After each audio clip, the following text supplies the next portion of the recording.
Okay,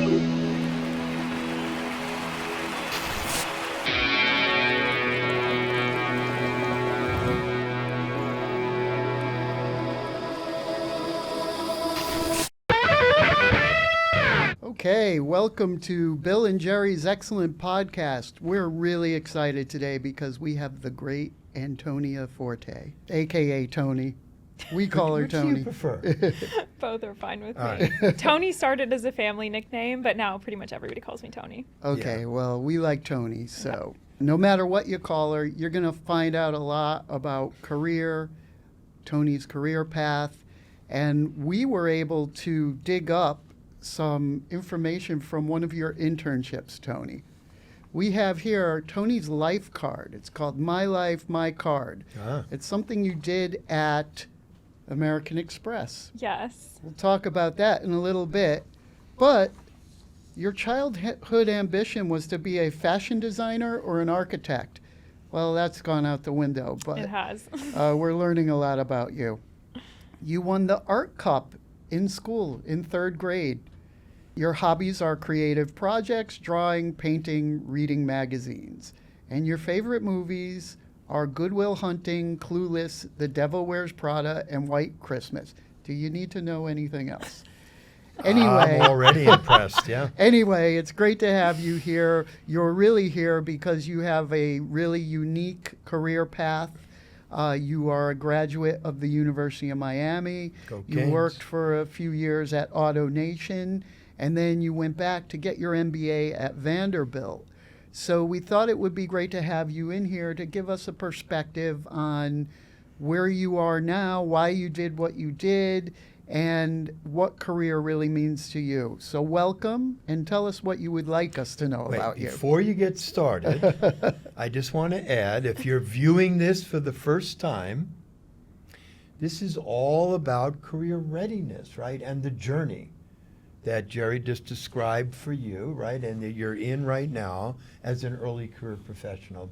And what's unique, I think, in this episode, Toni, as we'll get into, is you've had the process of getting the job, and now you're in the job. And we'll probe on both. But that all said, tell us about Toni. Absolutely. So I'm currently working for Citibank. I'm in the consumer bank, the personal bank. I serve as our vice president of Best Buy partner marketing. So I work very closely with Best Buy on their credit card. And my role particularly focuses on our early month on book journey. So if you go to the store, you open a Best Buy credit card, the emails, the sheet of paper, the card carrier that your plastic comes on, that's all me. So feel free to reach out if you like it or if you have some critical feedback for me. I love working with partners, and that is something that I came to find through the early years of my career. I don't think I even knew that working with partners in a partner management or strategic partnership type of role really existed back when I was in college, but I knew I wanted something that allowed for some elements of creativity, some elements of being analytical. I like working with people. And so I kind of stumbled into my first job, which was at AutoNation, working on third-party partnerships. And I found that it ended up being a fantastic fit for me and something that I really loved. So as you mentioned, I did go back to business school, and that was something, the partner management piece, that I wanted to weave as a common thread throughout my resume. A lot of the roles that I looked at in business school and thought about had that element to them, and that was something I thought about a lot in terms of my post-MBA roles. So what else can I tell you more about? Well, I just want to probe on that a little bit. There are several types of people, early career. I'll summarize it by saying some very intentional, very focused, and they live out through that process those elements, right? And there are others that we hear about all the time, and there's nothing better or worse. I have no idea what I want to do. I'm in school. I'm going to what'd you major in? I majored in marketing and I had minors in international business and creative advertising. Okay. So I know, but let the audience, which one of those types of people are you? How close in your journey to date, thinking about it, choosing a school, majoring, then working, then going to business school? I get the impression you've had a vision not necessarily overly structured, but a general, would that be fair? Yeah, I think I'm somebody who is very intentional, and I have had a general vision of the types of things I saw myself doing, the types of industries I thought I saw myself working in, but I'm also, or at least I try to be open to whatever opportunities come my way. I was not super passionate about cars at the time that I took the AutoNation Right. role. That was like partly driven by a connection that I had, and a lot of the work that they do to give back to cancer, which was part of the connection that I had. And I think that you can find really great opportunities that are out. If you try to go too narrow, sometimes you limit yourself, I guess is what I'm trying to say. So I think, yes, I have had a vision and a path forward that I've continued to develop over time to where I'm able to more confidently say I like working in partnerships, and that's where I am now. But it's taken me some time to get there, and it's definitely been, the people I've met along the way, the classes I've taken that have really helped me shape that to where I'm able to make that more confident statement. Yeah, no, I think that's awesome, because we often, it just comes up every single time. How do you figure out what you want to do, right? And there are different types of people who go through different pieces, right, of that journey. Right. And yours is distinctive in that way. But the interesting thing about your journey is that you graduated from college and you went right into a role that is really the entry-level role for what you studied. So you were a marketing coordinator at AutoNation. When you started college, did you think I'm going to be a marketing coordinator when I graduate? And how did you get to that point? I don't think I knew enough about what was out there in terms of the role titles. I do think I had a general sense, like we were saying, of industry or where I saw myself. Between my sophomore and junior year, I worked at a creative agency, and so that really allowed me to see what it might be like if I were working on the agency side, dealing with multiple clients. And then between my junior and senior year, I worked in-house somewhere on some marketing and design work, and I think that then allowed me to see the flip side. What would it be like if I were in-house somewhere? And I think I found that I preferred the idea of being in-house versus juggling multiple clients. And so I think that was in and of itself the first thing that I needed to decide when it came to marketing, because I think those are two very common paths you can choose. And that was kind of the first checkbox, let's say. And then I think over time, I figured out what types of companies I wanted to pursue. I liked the idea of going somewhere that had a big brand name, where there were going to be a lot of resources and great people for me to learn from.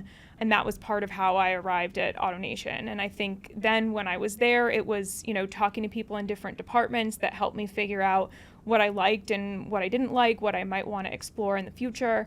And then some of that's, what led me to arrive at maybe going back to school. So I think it's definitely a gradual building effect. Yeah. So often we we all get the question, do I need to go back to business school? And you went and you had a great experience at Vanderbilt, at Owen, great school, great reputation, but maybe help our listeners, what was going through your mind after, was it 3 or 5 years? 5 years. When I officially started. Right. At AutoNation, right before you start. So why, at that point, was it always a thought?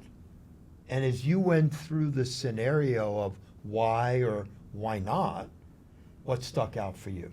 Sure. I think it was always a thought in the back of my mind. I noticed a lot of leaders at AutoNation had an MBA. I also had some different family members or other role models who I saw had gone into had higher education. But I think it wasn't until maybe my third or fourth year at AutoNation, when I was feeling like I had mastered some of the things that I came in and learned for the first time and was ready for a new challenge, that I started to really think about it more seriously.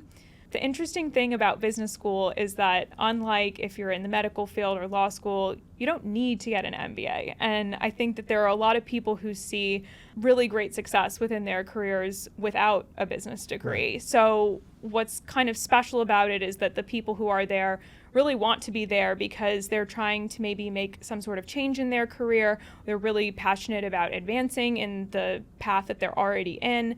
So it's a very unique group of people, and I found it to be a huge luxury to take a step back from working full-time to go to school full-time for 2 years and really just explore what I had learned so far, where I wanted to be, what I wanted to work on. I think outside of the hard skills and the new aspects of business that I was able to pick up through business school, there was a huge emphasis on leadership at Vanderbilt, and that was something that I really enjoyed. And I think being able to we had a leadership development team, being able to sit with our leadership team and talk to them about different manager styles, talk to them about how I was maybe even working in teams with people in school, it was hugely beneficial for me. So you made the right decision For me. for you. Yes. Right. You've mentioned the word leadership, and I saw that in some of your notes. It's important to you. What does that mean, right? Did you get involved? You knew you needed to distinguish yourself as a leader throughout, whether it was undergrad, AutoNation, at school, or now, critically important, at your return to the corporate life. What does that mean to you, and how did you demonstrate that leadership throughout? Yeah, I think I've always been excited about taking on leadership seats from the time I was in high school when I was president of our Italian Honor Society to, in college taking on leadership within my sorority. I think I really enjoy getting to be a part of the team that's driving things forward and thinking about how to make an organization better, how to build community. And so I think back when I was in high school or college, leadership seats to me meant more of being able to prove myself, and something that I focused on more in business school and now is using leadership as a way to empower and uplift other people and being able to delegate. And I think those are important skills to understand and work on if you have hopes of maybe managing a team someday. And I think, I am still figuring out where my career is going to take me, obviously, but it's something that definitely I enjoy. If you were go back to your days at the U, that we're all very passionate about, right? University of Miami. Did others see you as a leader in were you a sorority member or no? Okay. So did that permeate during your time undergrad at the U? Yeah, absolutely. I feel like initially it was, leadership, I guess, to clarify. It's a broad word. Yeah, right? it doesn't have to mean that you're VP of something Right. or manager of someone. I think it can be more broad than that. So I think initially it was smaller leadership, like being able to raise a hand if I knew I could contribute something when we needed help with, raising money for philanthropy or whatever we were working on.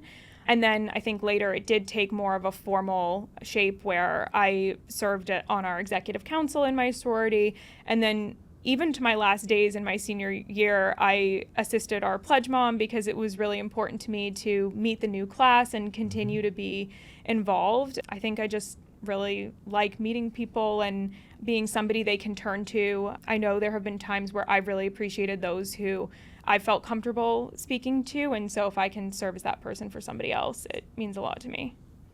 That makes sense. Yeah. So we talked a lot about, in our pre-interview, we talked a lot about your value in being the whole person. At Fordham, we call it cura personalis. But tell us what it means to you. The whole person. The whole person. I really like that concept. I think the term whole person, that the first time I heard it was with the two of you. And I think it's important because when I was in high school and college, I was very involved in my school communities, but in high school I also used to paint a few times a week and pursue other hobbies and projects. And I think that post University of Miami, it was easy to fall into that routine that I think a lot of people do of going to work, coming home, going to gym, cooking dinner, going to brunch with your friends on the weekend, and that's kind of it. And I think that maintaining hobbies, getting involved in the community are things that enrich your life and make me happier, I know. And I think when I'm doing the things that make me happy outside of work, I show up better to work. So for me, it's all interconnected and everybody's different and everyone has different priorities. So if you've chosen a career path that's extremely rigorous, you're in investment banking or consulting, maybe you don't have the same amount of time to give to hobbies or extracurriculars, but think about what's important to you and allow yourself the 1 hour a week maybe in your context that you're working on something you're passionate about, whether it's reading or connecting with your community. And I think that give yourself the flexibility to reevaluate that every so often too. I think, post MBA, I moved to New York City. I gave myself 6 months to just focus on work and say, okay, how can I get familiar with city, get familiar with my neighborhood, learn where the grocery store is, all of those basic things. But then at the start of the new year, I got in touch with the University of Miami Alumni Group and I said, okay, how can I be a part of this? So I think I worked something new and shifted my priorities a little bit. And I'm constantly thinking, okay, are all the things that I'm giving my energy to bringing me joy? And if not, like what maybe needs to shift? It doesn't have to be, oh, now I'm involved in the alumni community, I'm doing that forever. You can lean in more or lean away as you find they fit into your schedule. So the advice, and couldn't agree with you more, I mean, whole person could be interchanged with work-life balance, right? Pursuing your interests in a balanced way. Do you think in any way, in your couple years now back in the corporate life, it's hindered any of your ability to move forward in a big corporate environment? Or do you feel it's actually helped you? I think for me, it's definitely helped. I feel like when you're somebody who's maintaining your hobbies and passions, that gives you something interesting to say to the people who you work with outside of the things that you're working on. Of course, give your job your best self, but I think also being able to say, oh, I'm really excited about this concert I'm going to, or this, dinner that I put together, or this recipe that I'm going to try this weekend. I think those are things that really build your relationships with colleagues, with leaders, and in my context, especially working with external partners, I think early on in my career, outside of sitting in a meeting and discussing performance, I was expected to go to dinner with partners. And, those dinners sometimes involved conversations around what was a priority at work, but it also involved us just talking about what we enjoy in life. And I think that that's part of what helps you build relationships when you have something outside of just work to share with the people around you. I noticed on your resume you put some hobbies on there. Do you think that helps you or hinders you? Or, in fact, I think I remember seeing that you like baking biscuits. Yes. And that's on your resume. Yes. Has anyone ever brought that up before me? Yes. So I got into Right. I got into baking biscuits a couple of years before going back to business school, and then as part of one of my MBA applications, I had to make a short video, and I put together a biscuit recipe as that video, and I used that video content to then tie to a little short story about myself. So I used it in my business school application. And then I feel like when I moved to Nashville, I was in a perfect place to perfect that skill. So I did take a class while I was there, and I practiced a little more. But I think, those are the things that make us human. It's, something nice for an interviewer to ask me about if they feel comfortable going to that place. And I think that a lot of people do see those hobbies and bring them up, and it, gives more personality outside of the hard skills that I bring to the table. And it's awesome. Yeah. How are the biscuits? I think they're pretty good. My family has had some not so good first They tries. got the early versions. They got the early versions, but now they're pretty good. And a few years ago when I was in school, I had a few friends over, and we actually did a test to comparing some different flours. So it's allowed me to connect with people in many different unexpected ways. Hence the whole person. The right? whole person. Yes. One other topic I would like to probe on in the pre-interview, we talked a little bit about it. Managers, mentors, and the continuation of pursuing the mentorship, which we have touched on. Do you see a difference, like at the workplace now? Are there some managers who are just managers, or managers that are also mentors, or you see it independently as you pursue those you're going to get advice from?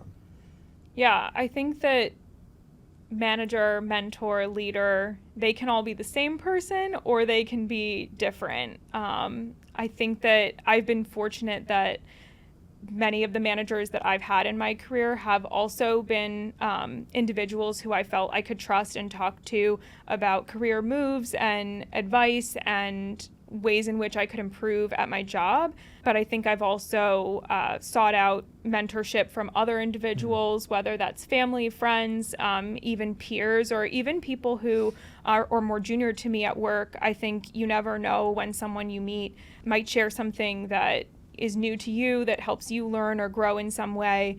So I think those terms are very broad, and they can take the shape of the same person, or they can end up being different people in your life. How Oh, that's well about, said. yeah, well said. How about a bad manager? So I'm fortunate that I don't think I've had a truly bad manager. I do think that there is definitely such a thing as a bad manager, but I would also argue that so much of management depends on who you are as a person. And I think that for me right now, I feel confident in my role and I feel like I have good experience under my belt. And so I have a manager who really trusts me and empowers me and lifts me up. And that's a wonderful feeling and something that I think suits me really well with where I am in my career. But I think in my early days of my career, I had managers who didn't necessarily not empower me, but they gave me a lot more guidance. And they were really there to work with me on how to build PowerPoint slides or an Excel that was going to generate the type of reporting that I wanted, or whatever it was that I was trying to learn. My managers were a lot more hands-on. And so I think that if I had somebody now who was so hands-on, I might find it frustrating as I want to grow more independently. So I think, it's not as simple as good and bad. It's a little bit about thinking about what you're hoping to gain from someone who's your manager and what might be a good fit for you at the point in time that you're at in your career. So to that point, would you agree, for those that are just starting out, it being intentional about seeking that out? I need this, and if I could go here, here, or here inside the firm, and I'm going to find out about this through due diligence, I want a manager, she or he, that is this for me at this point, and being intentional about that. Does that make sense? Yeah, I think the more you can do that, the better. Obviously, sometimes it's difficult to know before you get into a role how you're really going to work with somebody. And the best that you can communicate what you're looking for, which takes time. I think that, I didn't necessarily know what I needed and wanted in a manager right when I stepped into the role that I'm in, but you start to figure it out. And I think being able to sit down in a one-on-one with your manager and say, hey, I've noticed I'm really struggling in this area. What can we do to help me improve? Or I feel like I've really got this. Like, how can we work better together so that you trust me to own it on my own? I think that, there are ways that you can manage up and communicate what it is that you're looking for to hopefully help guide your manager as much as they're guiding you. No, that's awesome. All right, here's your opportunity to sum it up. You have an aspiring, what do you call it, rising sophomore, junior, or senior out there. They'll be returning in the fall. You told your story. Sum it up. What advice are you giving them before we wrap? And they're looking for their first job? Yeah. And they know what they want to do or not yet? No, I don't know. Your experience has earned you some wisdom. Might not be the same for everybody, but those that are out there are wondering, from everything we've talked about, sum it up for us, to them. Okay. I think one of the biggest things that I would tell people to do is to talk to the people around you first and foremost, because it's a missed opportunity to not do that, to not learn from other people's stories. And especially in the world we're in today with great podcasts like this one, find podcasts that are tailored to maybe the type of industry or function that you're interested in and work those into your routine, because I think that having conversations live, but also hearing this sort of conversation that we're having is what helps you figure out what questions you want to ask, figure out where to go next. So I think that's definitely the first thing. And then the second thing is, like we were saying before, lean into the things that make you happy, that you're excited about. If you can find those things in the workplace, all the better. But if you're somebody who your job is going to be really more of just your career and not necessarily maintain your hobbies outside of your career. And yeah, I think those are the two biggest things. Before we wrap, Yeah. I have one more question for you. We'll drill down more in our next episode.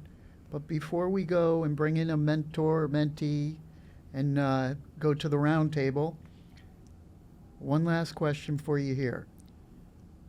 Who has inspired you? Who believed in you to give you this level of confidence? Besides Jerry and I. Are you implying? No, I'm teasing. Go ahead. No, but it's clear that you come to us with a huge level of confidence. And that's what we try and instill in people. If there's one takeaway from Bill and Jerry's excellent podcast, we want it to be that you should be confident in pursuing your goals in your career. And it's clear that you have that confidence. So who gave you that? Who believed in you? Oh, it's not just one person. It's everybody. I mean, it's everybody who I've mentioned, I think, and it's different people at different points in time. When I was in college, my sorority sisters were a huge support system. They really lifted me up. They gave me confidence to try so many new things that I might have been uncertain of. I think, it's always been my parents. And I think as time goes on, it's cousins, it's friends, it's people I meet for the first time through work, through the alumni network. So anyone and everyone has helped me get to where I am today. Awesome. Yeah, that's awesome. Toni, thank you. This has been great to hear your story, to provide the wisdom to our viewers, if you will. And Jerry, as you said before, when are they going to see this? We drop our episodes on the 1st and the 15th of each month. We're going to keep Toni around so we can meet a mentee, Yes. get some mentorship advice and stories. So Toni will be in 2 episodes, Okay. and we'll move to the round table now. Don't forget to catch us at spillingthecareertea.com. We're on YouTube under Bill and Jerry's excellent podcast, a.k.a. Spilling the Career Tea. And we're on all major social media platforms, Apple, Spotify for podcasts. Join us, and thank you, Toni. Thank you. Appreciate it. Great to be a part of this.